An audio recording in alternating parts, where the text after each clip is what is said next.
used to work on a small team for a division of a multinational company. We used to primarily be staffed by what were called old-timers. Basically people who were close to being of a pensionable age who didn't want the hustle. That culture shifted and a lot of young blood has been brought in. I formerly worked there and was given a lateral move out. A colleague, Tina, still works there. Recently an opening for director came up and Tina came to me for help. She's been doing overtime and working hard to get noticed for this position. She's well qualified for it and has extensive experience at the company, so she was given a chance to interview for it. Tina is a single mother who has overcome poverty in childhood, racists / bigots in the industry, and worked hard to support her kids. She's had health issues but always fought hard. Tina is tenacious and hardworking, but there are issues. She struggles in some areas, and while she'd definitely make a great director as she's contentious, kind and courteous, the role is evolving and may be a bit of a stretch. Nonetheless, I helped her with her application and presentation. Beyond being colleagues, she and I are friends. We spend a lot of time outside of work together. We're the only women of color in our respective areas, and share a lot of our deep feelings and thoughts. She worked hard and put together a good presentation. I was really proud of her. She presented this morning at 9:30 and got through it and was out by 10 o'clock. Most of the other applicants were internal and interviewed yesterday, but one person was recommended by a senior VP in a different department. The guy who was recommended is a 30-year-old hotshot. I think he may actually be in his late 20s. He will soon graduate from an Ivy League MBA and is the definition of corporate style. They gave him a last-minute presentation slot immediately following Tina. I attended all of the presentations. I am not on the hiring committee, but was there to support Tina and see how the presentations went. When the hotshot gave his presentation, it wasn't even close. The 20 of us sat in the room and were dumbfounded. Not only was his presentation visually appealing, but he noticed details none of us ever did, and he developed a pitch that was so innovative that our AVP asked to use a tagline he created. His technical analysis was so spot on that it was spooky. He understood issues facing our business unit without having to be told and had ready solutions to solve the problems.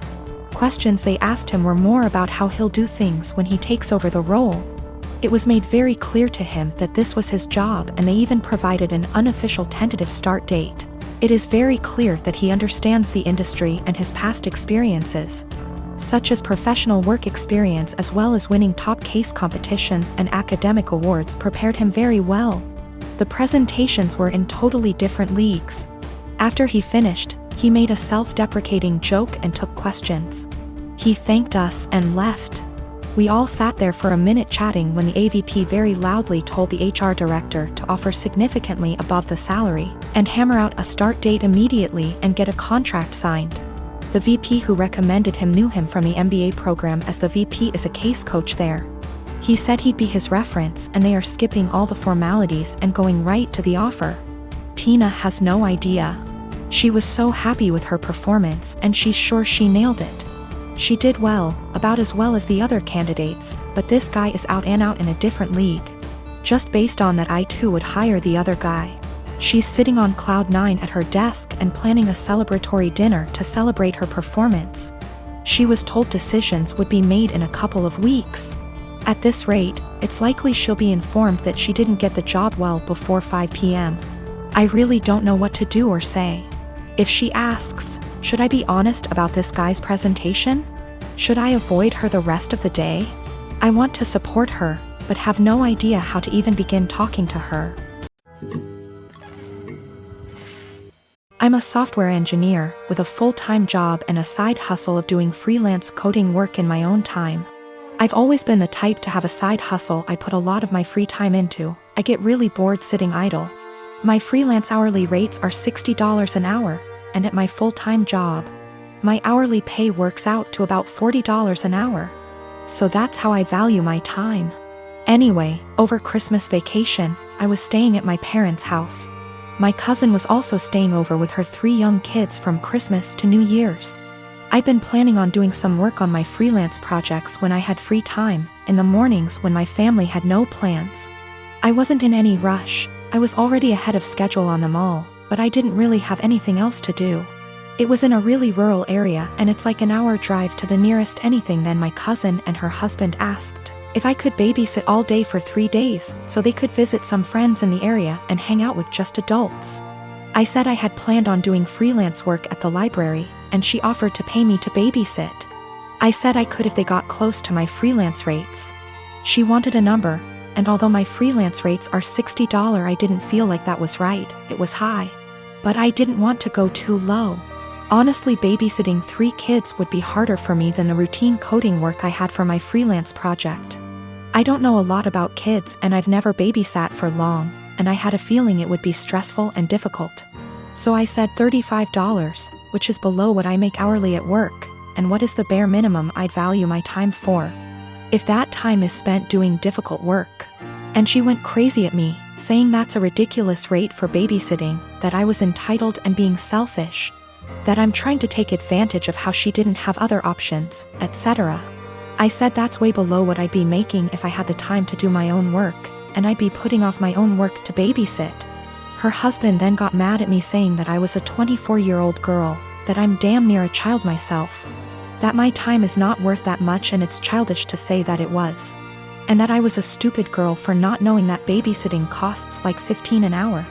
When I grew up and have kids of my own, I will see how stupid I was being.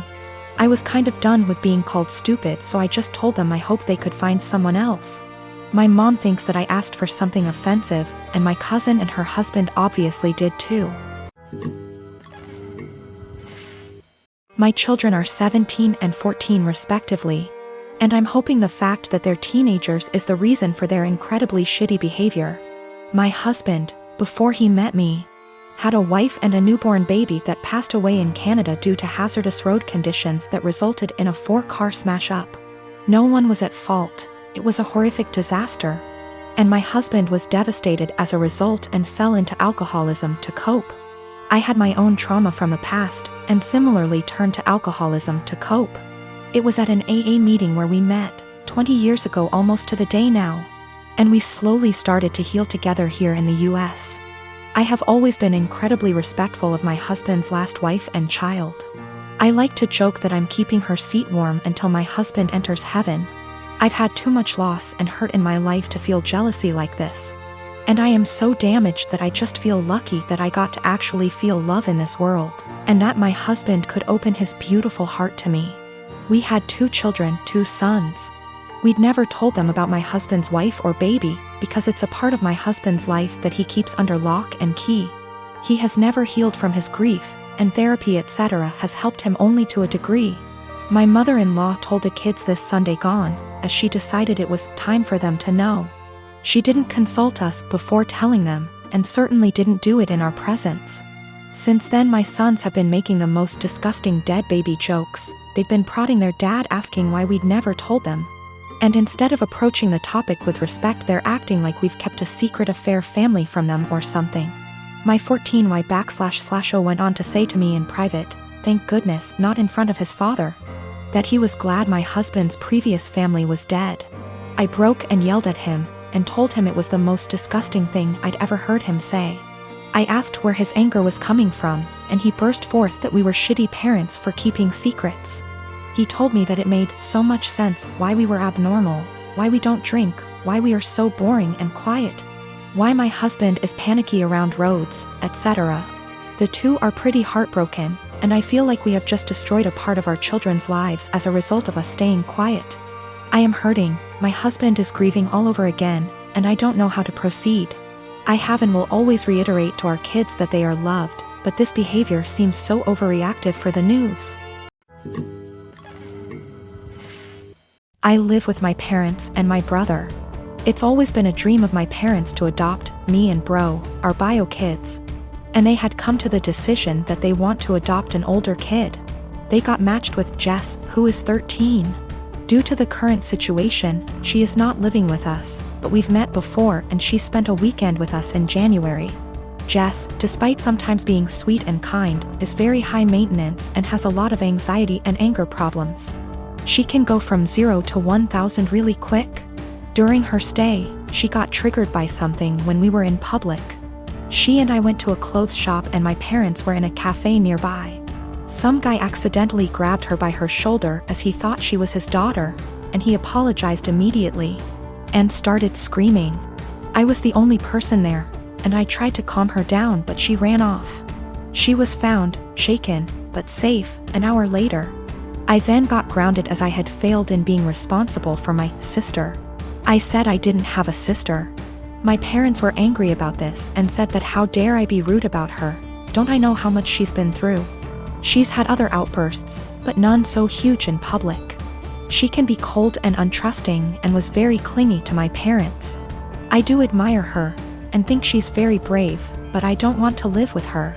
My parents call Jess often. I often say hi and try to be civil and supportive.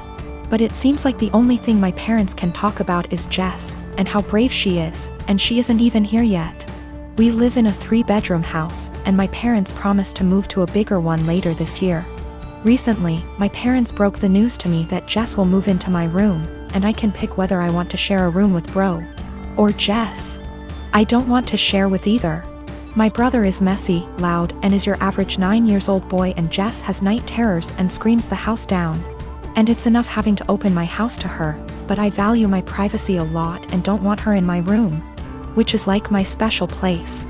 I was crushed. I asked if we were still moving, and my parents were like, we like this place and have no solid plan. I freaked out and was like, you guys are forgetting you have another daughter and are too excited about the shiny new one to remember that the one you have has feelings and boundaries, and if you're changing everything I've ever known, at least I deserve to be listened to. If this is how life's going to be, I don't want to have a sister. Good to note, my room is big enough to have a wall put in, and my parents considered it a few years back. I would be happy with that. They refuse, even though we can easily afford it, because it is too much effort. My parents are offended that I'm not being welcoming towards my sister. And I'm offended that the life I knew is going to be turned upside down, and I'm not going to have the thing I value most, my privacy.